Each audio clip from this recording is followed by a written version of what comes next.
MotoGP Mandalika Maret mendatang dianggap akan membawa potensi dan peluang pertumbuhan ekonomi di tahun 2022 ini, di mana pemerintah menilai ajang MotoGP Mandalika Lombok ini menjadi momentum perbaikan dan kebangkitan sektor destinasi wisata prioritas.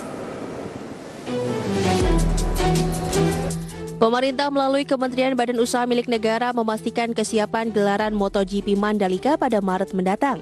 Pertamina Grand Prix of Indonesia ditandai dengan penandatanganan perjanjian kerjasama antara Pertamina dengan Dorna Sports yang dilakukan langsung oleh Direktur Utama Pertamina Nike Widiawati dan Managing Director Dorna Sports Carlos Ezpeleta. Menteri BUMN Erick Thohir menyebutkan dengan gelaran ini akan menjadi ajang unjuk gigi bagi Indonesia di mata dunia. Sebab event besar ini sekaligus akan mempromosikan pariwisata Indonesia khususnya di daerah Lombok. Terlebih ajang MotoGP ini disebutkan akan berjalan selama 10 tahun ke depan. Nah karena itu saya rasa event MotoGP ini kenapa ditangani secara serius. Karena ini event yang berlangsung tidak sekali-sekali di Indonesia, berbeda dengan kejuaraan dunia tadi ataupun Asian Games. Tetapi event ini insya Allah berjalan selama 10 tahun di Indonesia. Artinya ada kontinuitas dalam memposisikan Indonesia di dunia sebagai tadi. Bagaimana posisi kita sebagai negara besar. Tentu saja potensi dan peluang pertumbuhan ekonomi juga akan diraih dalam ajang resmi MotoGP Mandalika ini, di mana pemerintah menilai ajang internasional akan menjadi momentum pertumbuhan ekonomi nasional, salah satu sektor destinasi wisata prioritas.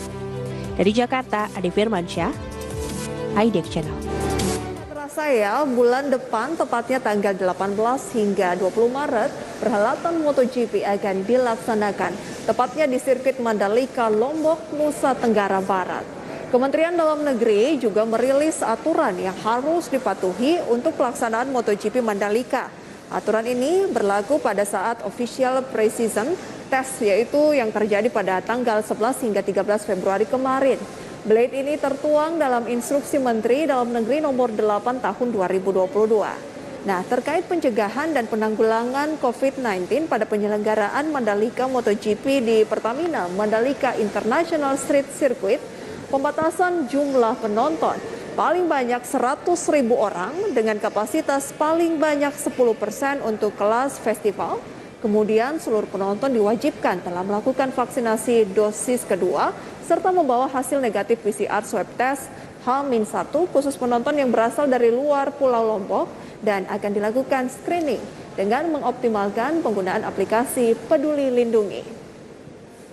Sedangkan pemirsa, untuk penonton dari Pulau Lombok dilakukan pengecekan kesehatan, yaitu dengan menunjukkan sertifikat vaksin dan juga hasil negatif PCR 2 kali 24 jam atau tes antigen 1 kali 24 jam.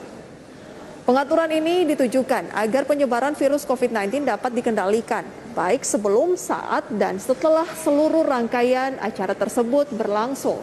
Kewajiban PCR dan vaksin dosis kedua tersebut tidak hanya diwajibkan untuk penonton saja, tetapi juga kepada seluruh pembalap, kru, dan ofisial wajib telah mendapatkan vaksinasi 2 kali dan wajib membawa hasil PCR swab negatif sebelum kedatangannya, yaitu H-1, dan melakukan PCR swab test pada saat mereka tiba di Lombok.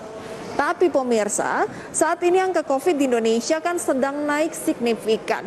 Mengapa pemerintah tetap ingin penyelenggaraan MotoGP? Untuk lebih jelasnya, kita akan simak pernyataan dari Bambang Susatyo selaku Ketua MPR RI berikut ini.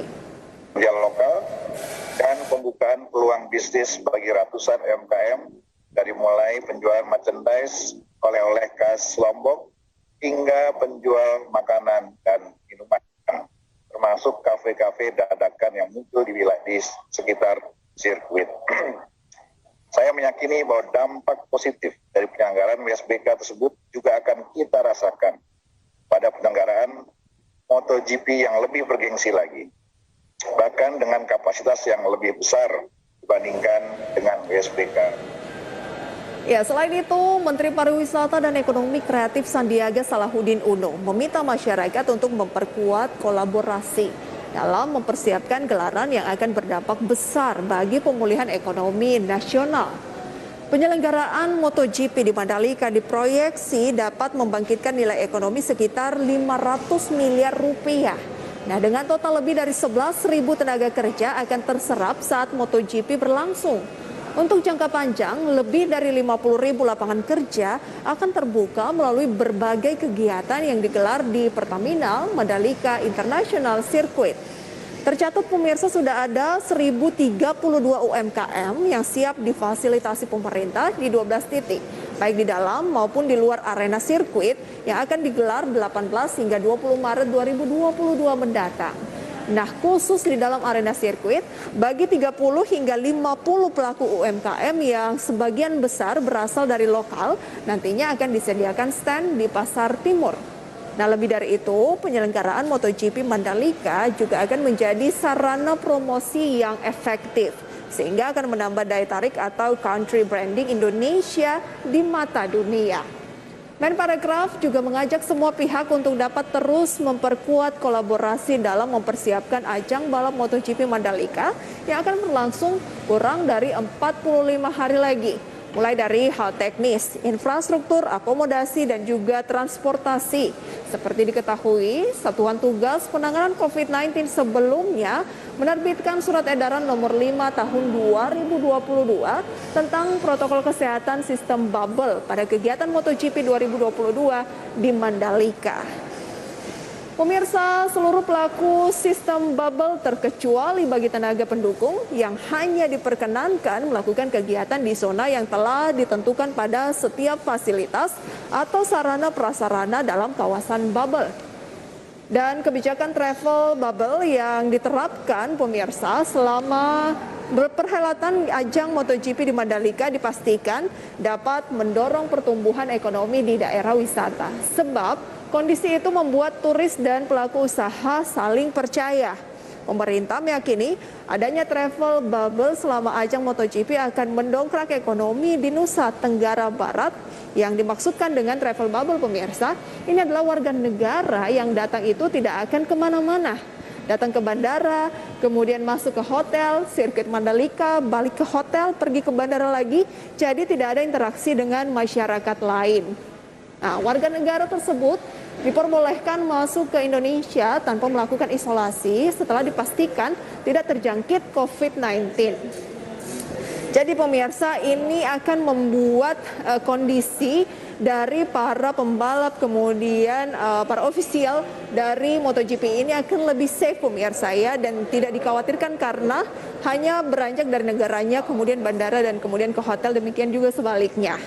Tapi kemarin pemirsa saya lihat nih pembalap MotoGP ada yang selfie di pantai sambil minum kelapa nih pemirsa. Dan kira-kira apakah travel bubble ini bisa benar-benar mengangkat ekonomi di daerah NTB? Untuk lebih jelasnya, kita saksikan pernyataan dari pengamat ekonomi berikut ini. 100% gitu ya, yakinnya ketika ingin berkunjung suatu negara gitu ya. Dalam contoh kasus Indonesia, apabila kasus mengalami peningkatan, ini tentu akan mengurangi ya tingkat optimalitas dari kebijakan dari travel bubble itu sendiri. Nah, jadi menurut saya kebijakan travel bubble ini akan lebih optimal gitu ya apabila pemerintah juga di saat yang bersamaan berhasil menjaga tren penanganan pandemi yang lebih baik gitu. Bagaimana menurut Anda pemirsa? Ada juga dari pembalap lain yang menyatakan gitu ya bahwa ini tuh adalah waktunya atau tempatnya untuk balapan, bukan untuk berlibur. Oke, kuncinya adalah penanganan COVID-19 untuk meningkatkan kepercayaan pengunjung saat perhelatan MotoGP. Adapun pemerintah melalui Satuan Tugas Penanganan COVID-19 melaporkan penambahan 44.526 kasus baru COVID-19 pada 13 Februari. Maka jumlah kasus COVID-19 di tanah air mencapai lebih dari 4.800.000. Menteri Koordinator Bidang Perekonomian Airlangga Hartarto menyampaikan bahwa cakupan vaksinasi di Lombok Tengah telah mencapai 87,9% untuk dosis pertama dan untuk dosis kedua 61,1%. Sedangkan pemirsa untuk booster disiapkan untuk 76.718 target sasaran. Nah, berarti memang belum terjangkau secara maksimal pemirsa ya, baik itu dosis pertama, dosis kedua maupun juga booster. Nah, terkait perkembangan kasus COVID-19 di luar Jawa, Bali, Airlangga menyampaikan bahwa kasus harian dan kasus aktif mulai sedikit meningkat. Dan pemirsa, kasus COVID naik lagi dan nggak akan ada yang mau traveling dan juga melakukan acara nonton MotoGP misalnya, tetapi tiketnya ternyata sold out pemirsa ya. Jadi tampaknya kondisi saat ini tidak terlalu mempengaruhi keinginan atau kerinduan dari masyarakat Indonesia menyaksikan perhelatan yang cukup besar yaitu MotoGP di Mandalika pemirsa, karena tiketnya rata-rata sudah habis khususnya untuk yang harganya menengah ke bawah gitu ya pemirsa, dan tentunya ini juga bisa membuat Anda lebih refresh, bisa liburan dan sebagainya. Padahal pemerintah sudah menyiapkan dengan matang perhelatan MotoGP dari segala sisi. Jangan sampai ya pemirsa terlalu fokus akan persiapan MotoGP, pengendalian COVID-19 ini menjadi terabaikan. Nah, beberapa hal yang telah dipersiapkan oleh pemerintah pemirsa terkait dengan perhelatan ini antara lain adalah Menteri Pariwisata dan Ekonomi Kreatif Sandiaga Uno melaksanakan pelatihan SDM Ekraf unggulan subsektor Kria di Lombok, Nusa Tenggara Barat, di mana pelatihan diikuti sekitar 50 peserta yang berasal dari berbagai desa wisata yang ada di kawasan Lombok. Nah, pemerintah berharap para peserta ini dapat terus berkreasi, kemudian menghadirkan produk-produk kreatif dengan tetap mengedepankan nilai-nilai keberlanjutan. Nah, tidak hanya itu, dalam pelatihan ini para peserta juga diberikan pengetahuan tentang cara memasarkan produknya dengan memaksimalkan platform digital.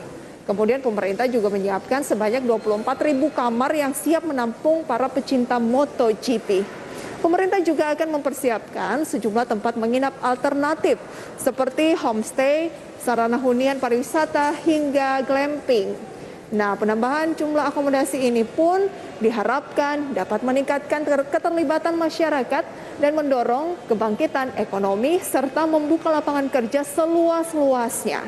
Pemerintah juga telah menyiapkan pembangunan infrastruktur MotoGP Mandalika, antara lain pembangunan jalan Kute Songgong sepanjang 5,3 km, perbaikan 196 rumah, penyempurnaan drainase, area parkir, jalan bypass, dan juga pembangunan gapura, dan juga penghijauan, penataan tanaman sepanjang jalan bypass Bizang Mandalika sepanjang 17,3 km yang menelan biaya nggak tanggung-tanggung pemirsa, tentunya triliunan rupiah.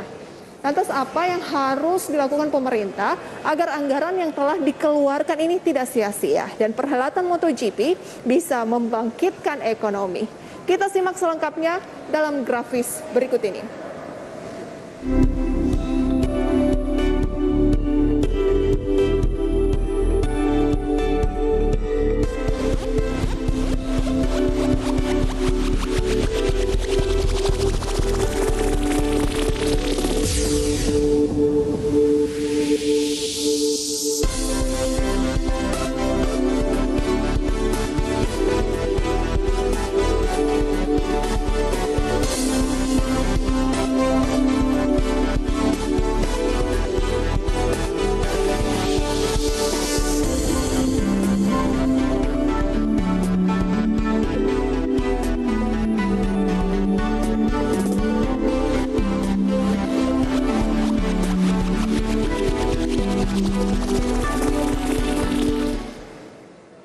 Oke pemirsa, mari bersama-sama kita dukung perhelatan MotoGP di Mandalika ini. Semoga bisa mengharumkan nama bangsa dan memberikan dampak ekonomi yang lebih maksimal lagi.